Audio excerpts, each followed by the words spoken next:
none ni gute wambwira ngo ufite umwana mutoya udafite kano gakoresho ako bita termometre? Kuko ino termometre cyangwa igipimo cy'ubushyuhe cyangwa cy'umuriro kigaragaza, iyo cyagaragaje 97 cyangwa 98 umwana aba ameze neza, ariko iyo kize mu ijana n'ibice bingahe gutyo umwana aba afite umuriro. None ni gute wasobanura ko ufite umwana mutoya ukaba udafite kino gikoresho? Ya umuntu ashobora gutekereza byinshi ku bijyanye na nabi yamaze kubereka ubu ngubu, cyane cyane reka tuvuge kuri ya termometre ipima ubushyuhe cyangwa umuriro umwana afite. Twese turabizi uko umwana iyo afite umuriro mwinshi cyane ni ikibazo gikomeye cyane. Icyo nshaka kubabwira cyane cyane uko hagati y'amezi 2 n'amezi 3 umwana iyo arengeje, iyo ageze ku 102, aho ngaho uhita ko wirukangira kwa muganga ako kanya.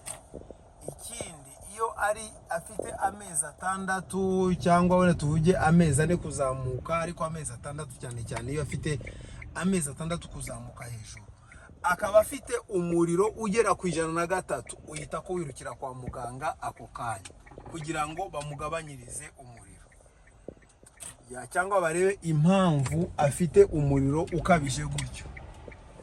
Niyo mpamvu nashatse kubibereka, kuko ndabizi abantu benshi cyane nta termometre bagira.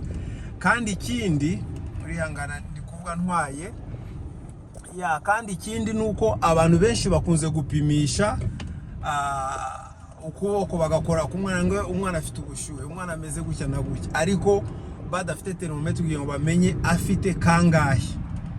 Niba mvuze 102 ni nangaha, ariko ubishize muri niyo degree Fahrenheit yongiye. Nibyo nashatse kubabwira ibyo ngibe, kuko ikibazo gikomeye cyane nuko uramutse utajyanye umwana kwa muganga ako kanya kugira ngo bamwiteho, cyangwa utazi uburyo wagabanya umuriro, ni ikibazo. Ko abana bakunze kuvuga ngo abana ni ba vulnerable, no kuvuga n'abantu batishoboye. Kubera iki? Kuko ntago bashobora kuvuga kuri iyo myaka cyangwa kuri icyo gihe cyabo, amezi 2, amezi 4, 6 kuzamuka hejuru gutyo, ntago bashobora kuvuga ngo mfite ikibazo iki n'iki n'iki. Niyo kintu cya mbere. Icya kabiri nuko umuriro ushobora kuba mwinshi cyane, ukabona umwana atangiye kugira ikibazo, akabura amazi, no kuvuga amazi akamushiramo, icyo bita dehydration, cyangwa se ugasanga umwana agize ikibazo cy'ijosi ntabwo rikiri gufata neza kubera umuriro mwinshi, cyangwa akagira icyo bita seizure, ni uguhwera, ashobora guhwera, cyangwa akagira ikibazo nk'icyo kubera ikibazo cy'umuriro. Ni ukuvuga ku rundi ruhande bishobora kumuafekta mu bwonko bwe, umwana akagira ikibazo gikomeye kubera umuriro afite.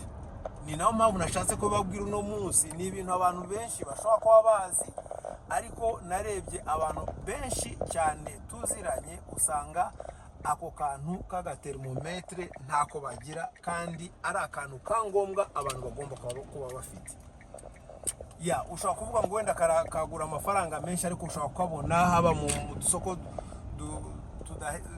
turimo ibintu bihendutse, $1 umwe, $2, ariko nubwo yaba amafaranga menshi, ariko nta mubyeyi ushobora kuba ufite umwana mutoya udafite termometre.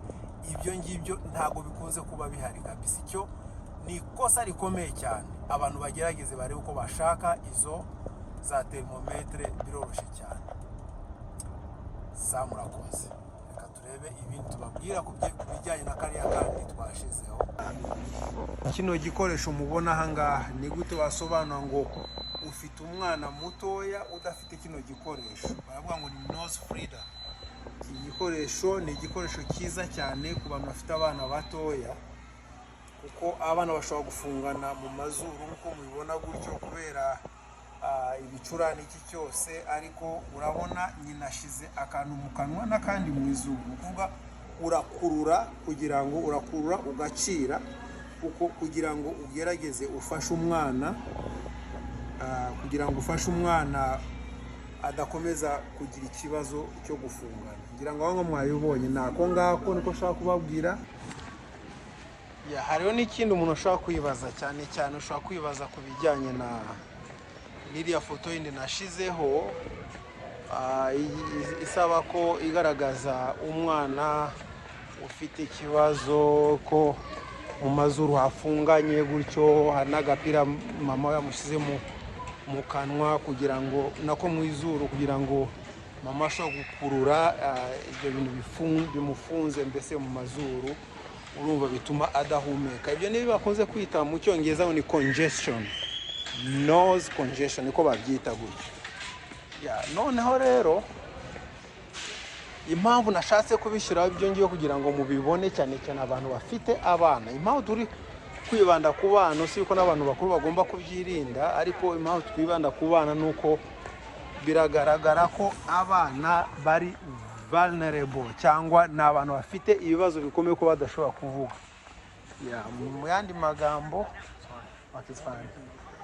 Mu yandi magambo icyo bisobanura ibyo ngibyo nuko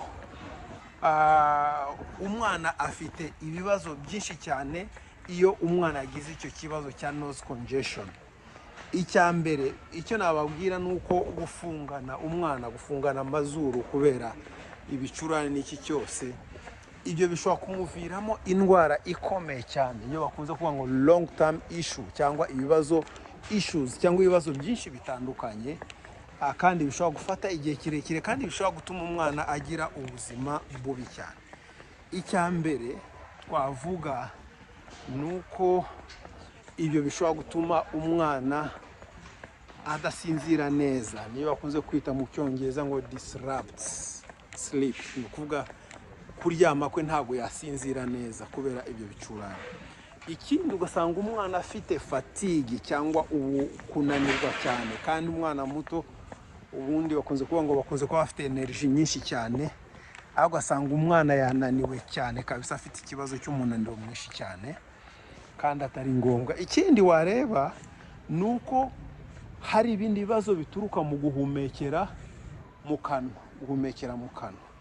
Iyo umuntu ahumekera mu kanwa, icyo abantu benshi batazi nuko haba icyo bita ngo ni poor facial developmental.